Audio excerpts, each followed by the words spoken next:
Still talking about the e-commerce space in Nigeria. I've read, like I said, a lot of articles, and the advantages I see are mostly what one that tops the list. I'd say is the delivery system. Especially with addresses. Besides places maybe like Lagos and Abuja to an extent, and a few places in Port Harcourt maybe, the address system in Nigeria is still not mature enough. How do you guys work around that? Because I mean, you give an address, or the second transformer, you turn left, things like that. How does that work for you guys? No, you're right. So I was looking at somebody's address the other day, and just exactly. So if it's a church, then the transformer, and then the color of the building, and And the black gates. yeah. Yeah. So it is a problem. For us in particular, we give multiple options. One option is we try and encourage people in these kinds of scenarios to use our pickup centers. So pickup center is basically a location, hopefully very close to you, where the address can be verified. You can go at your convenience, pick up your item, Okay. and yeah, there you have it. As against it being delivered to you. Yes, so we have two options. One, it can be delivered. The other is the other problem about delivery is you may not be there when the guy comes to, Exactly, so- and you have to call, and that, to be honest, is one of the problems with our delivery system is you're not always at the location when the delivery man comes, and you start getting frustrated when you're trying to schedule the delivery so you're there to pick up the item. Oh, okay. Like I asked earlier about how exciting the space is and whether it's all just buzz. Besides Lagos, let's take Lagos out of the equation now. How is business in Nigeria for e-commerce? Look, you'll be surprised. With us, the three major hubs are very big, and we see growing presence across the country. So yes, Lagos is big, but you should not discount the other major cities in Nigeria. Beyond that, there's an opportunity for the secondary and tertiary locations, because they don't necessarily have the offering, but they want the items. It's not just you and I in Lagos that want the nice clothes from Zara Next or wherever. Somebody in, frankly speaking, I grew up in Ilorin, for example. Many people will say that's not the, a city of choice or, a top, but that's my home city. That's where I grew up. And if I want something, I don't want someone to say, well, you're not in Lagos. Who can't get it to you? Yes, exactly. So do you have centers in all of these places, or how does that work?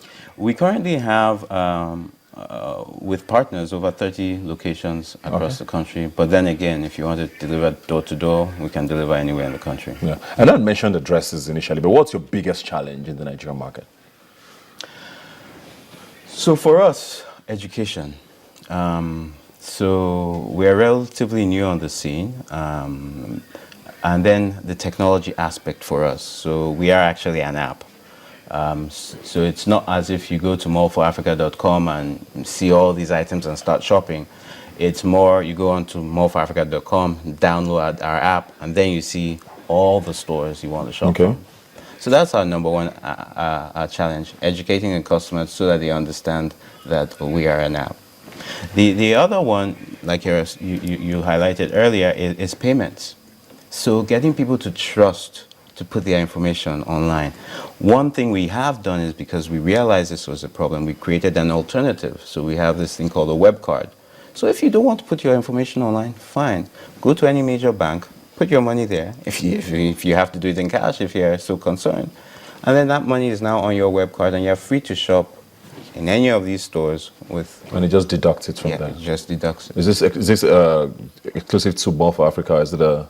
Well, it's exclusive to Mall for Africa right now, Okay. Yes. Yeah. Great stuff. Sounds very interesting. How much more do you think e-commerce in Nigeria can grow, though? I am very bullish, obviously, because I run an e-commerce company. E-commerce it's the next step for commerce, period. Let's think about it. How many malls do you think there are in Nigeria? Like world-class malls? Probably 6 or 5. Okay. They're actually about 20. Okay. What's the population of Nigeria? Let's say one. So you have about one mall to every 10 million people. Building a mall is extremely expensive. We have to solve the utility problems, generators, security, transportation of goods to those locations. But with e-commerce, you can be almost anywhere in Nigeria and offer anything you want. So we're at and what I see is going to happen is Nigeria and much of the continent, to be frank, is going to leapfrog. Once we hit that pivot point I was talking about, we're going to leapfrog so that you don't have to have infrastructure, yeah. Build massive buildings, you know, put all the power, put all the utilities, put all your inventory in this one place and expect people to come. Yeah. We're moving where, hopefully, people realize, okay, I know this product, I know my size, I know what I like. I'll buy it on the internet and I'll wait a couple days or a couple weeks and have the item delivered to me. Do you think the internet is expensive in Nigeria? Okay, that's a good question, and yes, but it's coming down. You know, let's understand the evolution we're in. So if you go to how we got internet about 10 years ago, where everybody had to have VSAT, now people are talking about, I'll go to a cyber cafe. Yeah. I mean, I remember the time when people would almost want you to help them log into their email. Yes, exactly. People were even paying for. Yeah. So we have to recognize we have come a long way, but there's still a long way to go. And I do think that many of the mobile operators realize that data is here to stay, and data is actually growing. Voice, nobody's really excited about voice. But data, I mean, people can download movies, can watch our show, this show online, you know, even at their convenience. So the convenience of all of these things, yes, it relates on data, but as the mass move towards data, data will get cheaper. It's the economics of it. Yeah. So it is quite expensive, but it will come down. Yeah, I'm glad you said that because I just wanted to be sure I wasn't the one who thought it was expensive. But the final note now, more for Africa, looking forward, I don't know, 1, 2, 3, 5 years. Well, we really hope that soon people will trust online e-commerce. I'll tell you a story, right? So the reason why this even happened in the first place is I got frustrated that I'd log on to some of my favorite US and UK stores and I was discriminated against simply because of my location. This is wrong. Yes. Now, fortunately, my brother is an IT guy, so he's actually the other co-CEO of More for Africa. He said, okay, I'll develop this app. Stop calling me, you know, which is what many of us do. Yeah. Use this app and let's see if it works. And it worked. So what I hope is that 3, 5 years from now, anyone, anywhere in Nigeria can shop from anywhere in the world, even in Nigeria, and have their items delivered to them with a trusted partner like More for Africa. I think that's a great way to end it.